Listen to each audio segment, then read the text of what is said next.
Let us fight for a new world, a decent world that will give men a chance to work, that will give youth a future and old age a security. By the promise of these things, brutes have risen to power, but they lie. They do not fulfill that promise. They never will. Dictators free themselves, but they enslave the people. Welcome to Rabble Rants. I'm Santiago Helo Quintero, and alongside Jesse McLean, we're going to unpack the stories that have us most riled up and challenge the narratives around them. I won't lie, I used to be a big fan of the Olympics. You know, I would sit there and adopt these sports I'd never heard of before, as long as there was a Canadian in the field, or other nations that I have been a fan of, and I would just cheer your little heart out. You'd even cry sometimes when we won some of those big medals. And now, you know, the more I detest nationalism and all the other things that we're going to unpack that come with the Olympics, the more I detest them. So today, Santiago and I are here to rant about the Olympics. They're in Paris, if anybody hasn't been paying attention, and I don't blame you, because there's other things going on. So I think we're going to aptly title this one, Olympics During a Genocide. I know y'all have been paying attention, but, you know, this is all occurring at the same time that we are seeing Israel destroy water reservoirs meant for the people of Gaza, who are in the most dire of situations to begin with. They actually destroyed the Canada well, but without a statement from Jolie on that. And they are also attacking Lebanon. There are residential areas of Beirut that have been repeatedly bombed without any kind of denial from the state of Israel. This isn't a conspiracy. This is what they're doing. And they just 2 days ago struck Iran again and assassinated another key player in the Palestinian resistance, someone who was deeply involved in the ceasefire talks. When we say an Olympics during a genocide, it just carries so much extra weight with it. The fact that Israel is there competing. The athletes come in on these boats. They're meant to be celebrated, right? The crowd boos when they see the Israeli team. Obviously, you can imagine what the reaction was when the Palestinian team. It's very small.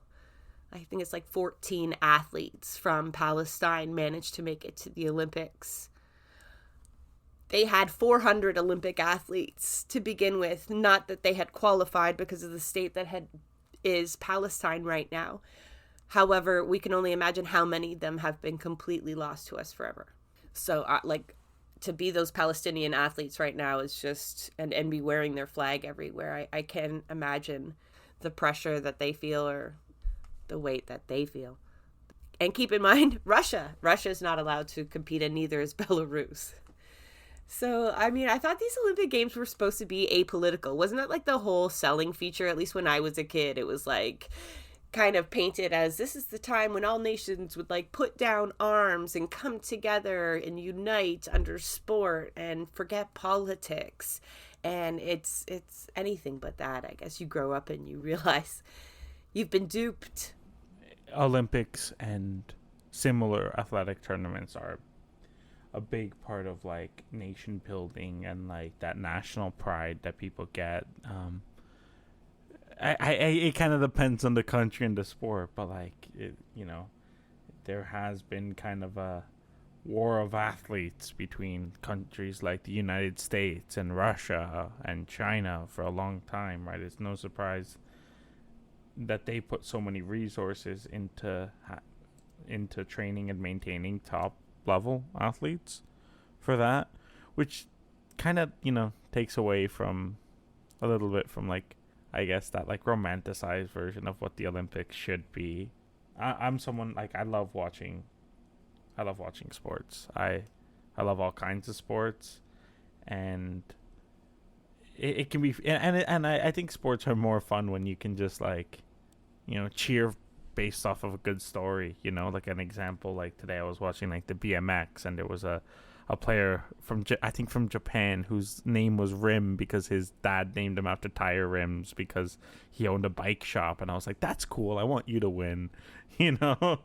Versus like, USA, USA energy, you know, that you get. Like, I don't know, when Canada hosted the Winter Olympics, when was that? That was 2010. That was a cool moment back then, you know, like I enjoyed like the imagery around the Olympics, but like watching it now, it's definitely hard to like detach away from like the political context, I guess you could say, right? And then obviously the religiously political context as well, right? Yeah, this one came with like extra ick factor. People lost their shit during the opening ceremonies because they thought drag queens were out there performing to an image of the Last Supper. And first of all, they are wrong, according to the choreographer, the artist that puts that stuff together. You know, it wasn't that at all, but that just reminds Christians that their religion uses a lot of symbols that were just adopted from other religions, so you don't hold so sacred space over everything.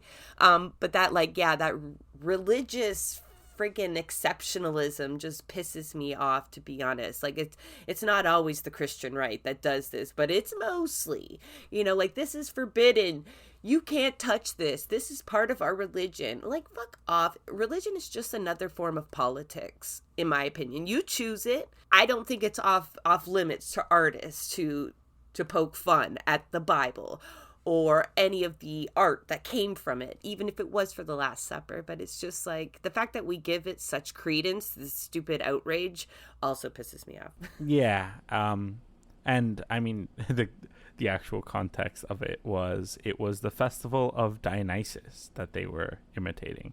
Dionysus being god of wine and festivities in ancient Greece, where, guess what? The Olympics are from ancient Greek traditions, right? My cat's name is Dionysus, so I was like extra annoyed at that one. I'm like, they don't get it. I was like looking at my cat. They don't get you. You know, and there's a certain irony, right? Because, you know, the ancient Greeks were famously quite open when it comes to like queer identity, right? Like the Greeks were hella gay. Yeah, and that's really not what it's about, right? Protecting the Last Supper. Like, it's some sort of... People have that with, like, dog heads on it as art. And, like, you know what I mean? Like, it's never been seen as sacred. It was totally anti-trans bullshit that is also couched in religious nonsense. Da Vinci was not seen as, like, some sacred, like... They all wore long robes. Of religious, like... Have you ever seen their outfits from back then? No, but also just, like... I'm pretty sure Da Vinci got like ran out of town for his taboo preferences or something like that at some point. So, you know, Da Vinci obviously being the artist behind The Last Supper. And speaking of that, there's parallels because there's a DJ that plays in the set that is this scene that people are so worked up about. She is DJ Barbara Butch, and she is from the LGBTQ community, and they have faced such extreme threats and hate online for participating in that the French government's ordered an investigation and extra protection or whatnot. Like, people just fail to prioritize that rage over and over again, because there is a million reasons to be mad at the Olympics and to protest the Olympics. And I'm going to give examples of people that are actually mounting resistance to these games, because Lord knows you won't see that on CBC News or sports coverage. I don't know, folks, if you are actually really, really watching this, maybe you'll know the triathlon has been postponed because the water in the river scene is, even after spending $1.5 billion to clean up this river, it still has E. coli levels too high to swim in. like well above the threshold. And if you caught it right before the Olympics opened, their mayor and one of the ministers that might be involved with sport or water, I don't know, they jumped into the water. They did a front crawl through the river to prove how clean it was. And we now know, like based on tests, that even when they swam in the water, it was well above the threshold that they would have allowed anybody else to swim. So that was just purely a photo op that these people could have gotten sick from. And now athletes can't swim in it. But I mean, this river it's been illegal to swim in the Seine in Paris since 1923. That's how long this river, for over 100 years, it's been unswimmable.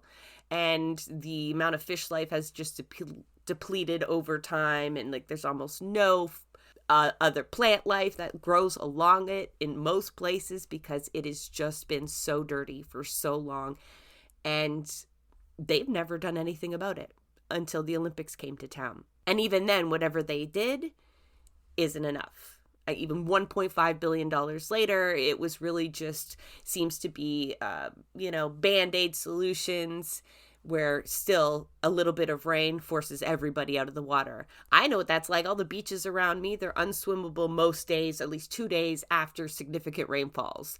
This is just north of Toronto. Lake Simcoe is essentially... No, it's the same in the waters, like actually like Lake Ontario beaches in Toronto are the same. The E. coli levels are way too high. I mean, it is a part of it's a problem that urban water, it has to deal with around the world, right? Like a city like Paris that was built far before there was any knowledge or ability to really control these things is not gonna be an example of a very clean river, right? No, and like it's also another example that we can see over here over time where politicians make promises, they don't follow up, they fail to prioritize things until like everybody is looking, or one of these big events come to town, and then all of a sudden there's enough money to build a new stadium or to do whatever is needed security-wise to protect the G7. Like, just like money just seemingly appears out of nowhere. But when you're begging for, nickels and dimes for harm reduction sites or whatever, there's like nothing to be found, and the same excuse is used over and over again. I thought it was funny though, in 1990, Jacques Chirac, if anybody remembers, used to be the president of France. He was the mayor of Paris in the time, so those people in that city have been promised at least since 1990 that river would be cleaned up. So the money that they spent there on the river is just also a drop in the bucket compared to how much the Olympics cost overall. Most places, new stadiums are erected, which means other areas had to be cleared out. And it costs thousands to go. Like, if you're an international spectator, this is like the Hunger Games gala. Like, it costs you thousands to get there. Hotels will be through the roof. The tickets are crazy. And this isn't for everybody. And the cost that, not just like public dollars, but just the money that gets thrown at this shit tells you how important it is to the wealthy. But yeah, like I said, people have been resisting the Olympics for a long time. You can go back to the Vancouver Olympics that Santiago mentioned in 2010. And I remember housing advocates, especially just like people who had gone to their municipality, to their province, to their feds over and over again and asked for money for all of these programs and had been told to fuck off, all of a sudden are seeing all of this money being spent in Vancouver to build housing for athletes. And it was just a real spit in the face to their work. So obviously this also provides an opportunity for groups, like-minded groups, to band together and mount protests, or at least a counter movement to the Olympics. And the same thing is happening now in Paris. They have labeled themselves, I'm not even going to try to speak French, I apologize, but it translates to the other side of the medal. And it's a coalition of social justice groups, trade unions, and other folks, protesting the games and what they represent. And a lot of it is centered around the amount of public dollars that are spent, but also the social cleansing that urban centers experience. I hate that term, by the way. It was used over and over again in what I was reading, but it refers to social cleansing, refers to the act of displacing unhoused people, so encampments as well as migrants from key areas in the city that tourists won't have to see. We most noticed this maneuver, I'm sure it's been happening forevermore, but in Rio, before the Rio Olympics, entire neighborhoods were cleared out because they would have been within the optics of the backgrounds of stadiums and whatnot, and they would have been, broadcasted across the world, these images. And so the Brazilian government did everything it could to pretend there was no poor people anywhere near the Olympics. And yeah, that's a theme that consists of all of these games. And I don't care what kind of tourist dollars it brings in. Nothing can be worth this kind of shit. Like, I'm going to guilt you out of watching that shit. It would be nice if we lived in a world where, like, instead cities saw this as an opportunity to, like, say, like, we need to elevate our standard of living. We need to make it so that, like, let's address the problems that these people are facing because eyes are going to be on us, as opposed to let's oh shit, we got friends coming over in 20 minutes, gotta, like, sweep under the rug. That's not me. It reminds me of, like, friends come over. I'm like, no, don't open that drawer. I'm sure that's like a lot of tours of Israel. Don't look. Yeah.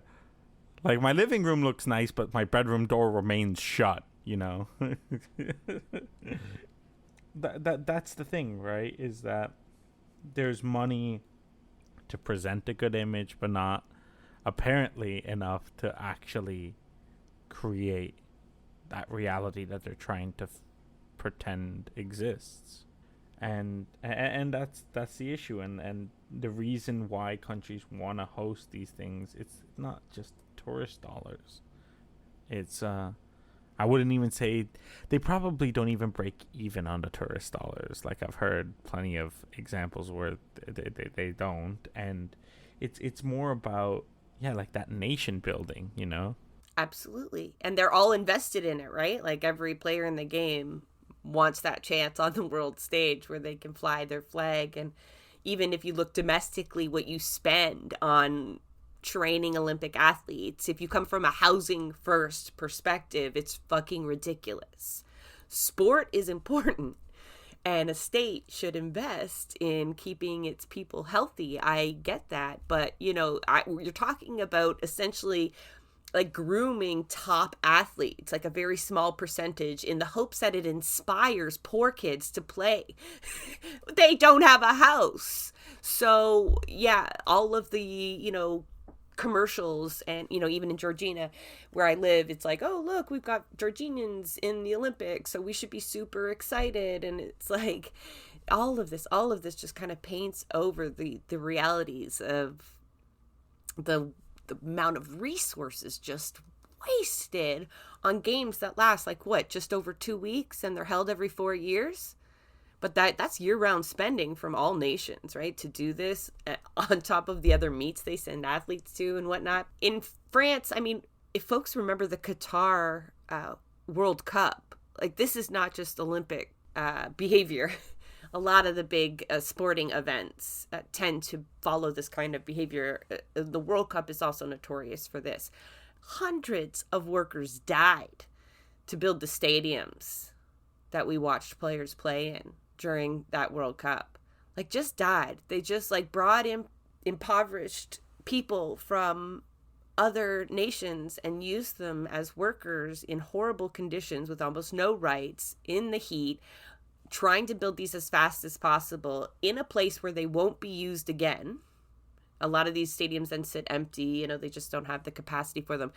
And for a moment we sit and we watch and we forget all of that. I get that we're supposed to have things that we can find entertainment in, but it just really fucking sucks that it comes at the expense of people's lives. If you've seen the images of them clearing out the areas around Paris, they are boarding families, women with babies on their back, and cops with automatic weapons around them are putting them on buses to ship them to the outskirts of the city. And there's also like a certain irony in that relationship, you could say, because how often is it like you get players who come from refugee families who then get celebrated, right? Famous examples: Alphonso Davies for Canada, right? Or Nico Williams for Spain right now. You know, the young Barcelona prospect whose family went to Spain illegally as refugees and had to lie about what country they came from and what conditions they came from to be able to stay, and now it's one of the most celebrated players in their country, right? Paris has one of the highest concentration of soccer superstars anywhere in the world. Where are they coming from? They're coming from the poorer neighborhoods where it's a lot of displaced people from around the world, from many of the colonies of Africa, you know. There's no shortage of stories there for that, right? So on the one hand, they celebrate them when they're bringing triumph to their countries. When they're the good immigrant, right? Like when they're following the model and they've been successful. Yeah, like quote unquote, when they can get something from them, but then displacing them right now as if that's not where your athletes come from in the first place. Well, to be fair, like I don't think a lot of the athletes are actually going to be coming from like the streets, right? Like from encampments, because it takes. Well, no, maybe not so much in Olympics, but definitely in soccer. You know, it's just a sham that people like would go into Paris and expect not to see homeless encampments when if you've come from any urban center, chances are you are witnessing that. I love the French authorities' response to this. So, like, people are challenging them, right? Like, social groups are coming out and they are making noise for their politicians. They are forcing responses, but they don't give a shit. The French authorities, their response was, no, we're not doing this for the Olympics. We've been busing migrants out of the city for years. Yeah, that's better. Okay. You've just sped up the process and we should just like now applaud you for that or something. Like, it's just, what a fucking disconnect. Workers also, like the IOC rents out a hotel for $22 million euros, right? So they can just do whatever they need to do. It's like, I guess, their office space and they stay there. This is the International Olympic Committee, right? The people put in this shindig on $22 million or euros, and the workers go on strike at the hotel. And the union leader for that particular union, CGT Paris, tweets, "We can't wait for the workers of the world to discover our French way of striking." So I imagine those workers had legitimate concerns. I mean, they're talking about wanting higher wages and your typical better working conditions. But the fact that they timed their strike right as the IOC committee needed the hotel and was like at center stage tells me maybe this wasn't at the like natural negotiation time. And they, you know, but so there are many, many different acts of resistance. I kind of hinted about it. They had alternate opening games. And I thought it was funny that there is a plunger with ribbons hanging from it that is the anti-Olympic torch. It was started in Vancouver by an activist who like went to the dollar store and like got what they could to make a fake torch as a prop. And this has actually been to every Olympic game since. So not just Paris, not just Vancouver, but at every game since, there has been mobilization against the Olympics and the spending and the social stripe that comes with it. But also a plunger with ribbons that, you know, if you're going to be all nationalist and excited about that, is CanCon there. If you're not already subscribed to Blueprints of Disruption, I don't know what's happening, but you need to subscribe to that podcast because later on this month, we have Unicorn Riot on to talk about their work. I hate trying to define them because they do a whole lot, but it's a nonprofit educational media collective. And they did a story on the French surveillance laws that came into play just before the Olympics, under the guise that it's for the Olympics. But when you hear the amount of money that's been invested into it, you can tell that it's definitely going to live beyond the Olympics. They just became the first EU nation to officially legalize the practice of police and other authorities using AI to analyze CCTV footage. Like, I mean, from everywhere and run different programs that can identify different situations, people. It includes facial recognition, and it's pretty intense, right? It then, I imagine there's lots of cops that have been doing this or using this or different agencies, but this is actually the first time it's been officially legalized. So they can start to use it to prosecute people or to initiate other police actions or to form their opinion, whatever. But yeah, they've invested millions, the French government, in developing this kind of software so they can give an edge to their particular industry. But who's going to do that kind of investment to just protect a 2.5 weeks of Olympic Games, right? And it's just like, it's part of that pattern of where things are introduced, like authoritarian elements, fascist elements of surveillance or other security couched legislation that is just like incrementally introduced. Yeah. And then not like taken away after, right? Yeah, so between all of that, the nonsense about the Algerian boxer and Israeli football fans, there are lots of reasons to be hating on the Olympics this year. Let's leave you with the footy fan turned resistance fighter, shall we? In the beginning, Israel was better, but now Mali is destroying them, I think. Israel is not bad. But I think Mali is going to destroy them today. No, I'm just talking about football. I'm just talking about football. Mali the best, no politic here. Okay? Free Palestine. Free. Thanks for letting us rant. If you liked it, share it. If you want to know more, check out the show notes. Whatever you do, keep on disrupting.